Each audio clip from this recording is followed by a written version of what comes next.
रात का सन्नाटा ऐसा था मानो मृत्यु स्वयं सांसें गिन रही हों। अष्टचक्र गांव की गलियां कुहासे की चादर में लिपटी थीं और हवा में एक अजीब सी सिहरन थी, जैसे कोई अनहोनी होने वाली हो।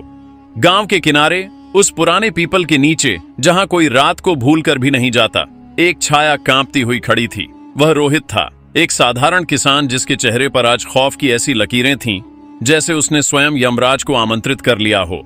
उसके हाथ में एक टूटी सी माला थी जिसे वह इतनी जोर से थामे था कि उसकी उंगलियां लहूलुहान हो चली थीं। उसकी सांसें तेज थीं और आंखें चारों ओर कुछ ढूंढ रही थीं, कुछ ऐसा जिसे देखकर उसका दिल बैठ जाए। तभी पीपल की पत्तियों में एक खरखराहट हुई, हवा रुक गई और उस अंधेरे में एक नीली धुंध से उभरी एक आकृति लंबी भयावह आंखों में लाल आग लिए हुए प्रकट हुई। रोहित, उसकी आवाज ऐसी थी मानो पाताल से गूंज रही हो।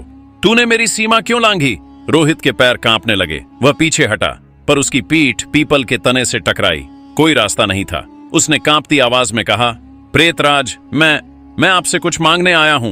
प्रेतराज की आंखों में एक क्रूर चमक आई। जो मांगने आया है वह कीमत चुकाने को भी तैयार हो। बोल, क्या चाहता है? रोहित ने आंसुओं से भरी आंखों से कहा, मेरी पत्नी मालती मुझसे दूर चली गई है। हमारे कोई संतान नहीं। मेरे खेत बंजर हो गए। मेरा घर उजड़ गया। सुना है आप इच्छाएं पूरी करते हैं। मुझे मेरा सुख लौटा दो। प्रेतराज ने एक ऐसी हंसी हंसी जिससे रोहित का खून जम गया। सुख? अच्छा, मैं तुझे सुख देता हूं, पर यह सुख तुझे ऐसा मिलेगा जो इस धरती पर किसी ने न देखा न सुना। तू स्वयं गर्भ धारण करेगा। रोहित का चेहरा सफेद पड़ गया। यह कैसे? पर इससे पहले कि वह कुछ और कह पाता, धुंध गहरा गई और वह बेहोश होकर धरती पर गिर पड़ा। जब उसकी आंख खुली तो वह अपने घर में था।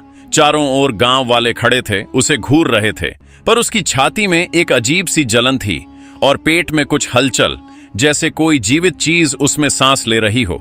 रोहित को लगा कि शायद यह सब एक भयानक स्वप्न था, पर जैसे जैसे दिन बीतने लगे उसकी देह में परिवर्तन होने लगे। उसका पेट धीरे धीरे फूलने लगा, जैसे कोई स्त्री गर्भवती हो। गांव में हाहाकार मच गया। लोग फुसफुसाने लगे, क्या यह कोई श्राप है? क्या प्रेतराज ने रोहित को अपने जाल में फंसा लिया?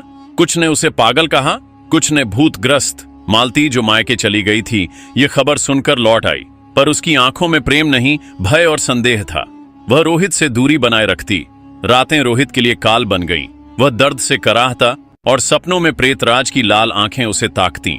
हर रात वह सुनता एक फुसफुसाहट जो कहती, वह आ रहा है, वह आ रहा है। गांव के बुजुर्गों ने कहा कि यह प्रेतराज का खेल है। कोई बोला, रोहित को गांव से निकाल दो वरना हम सब तबाह हो जाएंगे। पर रोहित के भीतर पल रहा वह जीव, वह उसे हर पल याद दिलाता कि उसकी इच्छा पूरी हो रही है। वह उसे छोड़ने को तैयार नहीं था, चाहे जो हो जाए। इसी बीच गांव में एक रहस्यमयी वैद्य नंदिनी आई। वह शहर से थी। उसकी आंखों में निश्चलता और चेहरे पर एक अनूठा आत्मविश्वास था। नंदिनी ने रोहित की हालत देखी और उसमें एक वैज्ञानिक जिज्ञासा जगी। वह सोचने लगी, क्या यह कोई चमत्कार है या कोई प्राचीन तंत्र मंत्र का खेल? नंदिनी दिन रात रोहित की देखभाल करने लगी। वह उसके दर्द को कम करने की औषधियां देती और रातों को उसके साथ बैठकर उसकी बातें सुनती। रोहित, जो अब तक तिरस्कार और भय का शिकार था, नंदिनी की आंखों में एक अजीब सी शांति देखता। दोनों के बीच एक अनकहा बंधन बनने लगा। नंदिनी की करुणा और रोहित का साहस जैसे एक दूसरे को संबल दे रहे थे। पर नंदिनी का मन शांत नहीं था। उसने प्राचीन ग्रंथों और गांव की किंवदंतियों का अध्ययन शुरू किया। एक रात एक पुरानी किताब में उसे एक भयानक सत्य मिला। प्रेतराज का वरदान हमेशा एक छल होता है। जो संतान रोहित के गर्भ से जन्म लेगी वह प्रेत योनि की होगी। उसका जन्म गांव को राख में मिला देगा और रोहित की जान भी ले लेगा। नंदिनी के सामने एक भयानक दुविधा थी। वह रोहित के प्रति अपने बढ़ते प्रेम और गांव की रक्षा के बीच फंस गई। वह रोहित को बताना चाहती थी, पर उसकी हालत देखकर चुप रह जाती। इसी बीच गांव में अजीब घटनाएं होने लगीं। रात को पीपल के पेड़ से खून टपकने की बातें होने लगीं।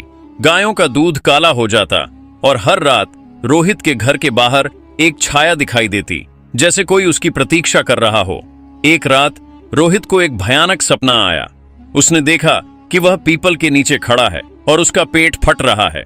उसमें से एक प्राणी निकल रहा है, आधा मनुष्य आधा राक्षस, जिसकी हंसी प्रेतराज की तरह थी। रोहित चीख कर जागा और देखा कि उसका पेट असामान्य रूप से हिल रहा है, जैसे कोई अंदर से धक्का दे रहा हो।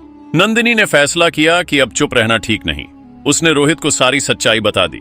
रोहित स्तब्ध रह गया। मैंने तो केवल सुख मांगा था, यह श्राप क्यों? उसकी आंखों में आंसू थे, पर उसने कहा, मैं इस बच्चे को जन्म दूंगा, यह मेरी इच्छा का फल है। नंदिनी ने उसे समझाने की कोशिश की, पर रोहित अडिग था। तभी गांव वालों को इस रहस्य का पता चला। उन्होंने रोहित को मारने का फैसला किया ताकि गांव को बचाया जा सके। एक रात भीड़ ने रोहित के घर को घेर लिया। नंदिनी ने रोहित को बचाने के लिए खुद को उनके सामने खड़ा कर दिया। उसी रात आसमान पर काले बादल गरजने लगे, पीपल का पेड़ हिलने लगा जैसे कोई तूफान आने वाला हो, और तभी वह नीली धुंध फिर से प्रकट हुई। प्रेतराज की आकृति उभरी और उसकी हंसी गांव में गूंज उठी। रोहित, समय आ गया है, तूने जो मांगा वह तुझे मिलेगा। बच्चे के जन्म का समय आया। रोहित दर्द से चीख रहा था। नंदिनी उसका हाथ थामे थी और गांव वाले बाहर भय से कांप रहे थे। आसमान में बिजली कड़क रही थी और पीपल का पेड़ झूम रहा था। नंदिनी ने प्राचीन मंत्रों का जाप शुरू किया जो उसने ग्रंथों से सीखा था। उसने प्रेतराज से याचना की, इस निर्दोष को छोड़ दो, इसकी जगह मेरी जान ले लो। तभी एक चमत्कार हुआ। रोहित के गर्भ से एक शिशु ने जन्म लिया, पर वह कोई राक्षस नहीं था। उसकी आंखें सूरज सी चमक रही थीं और चेहरा इतना सुंदर था कि देखने वाले स्तब्ध रह गए। उसी क्षण आकाश से एक दिव्य प्रकाश उतरा और प्रेतराज की आकृति धुंध में विलीन हो गई। एक गूंजती आवाज आई, रोहित, तेरा साहस और नंदिनी का प्रेम मेरे श्राप को भी पिघला गया। यह बालक तुम्हारा पुण्य है, यह गांव को समृद्धि देगा। गांव वालों ने शिशु को देखा और नतमस्तक हो गए।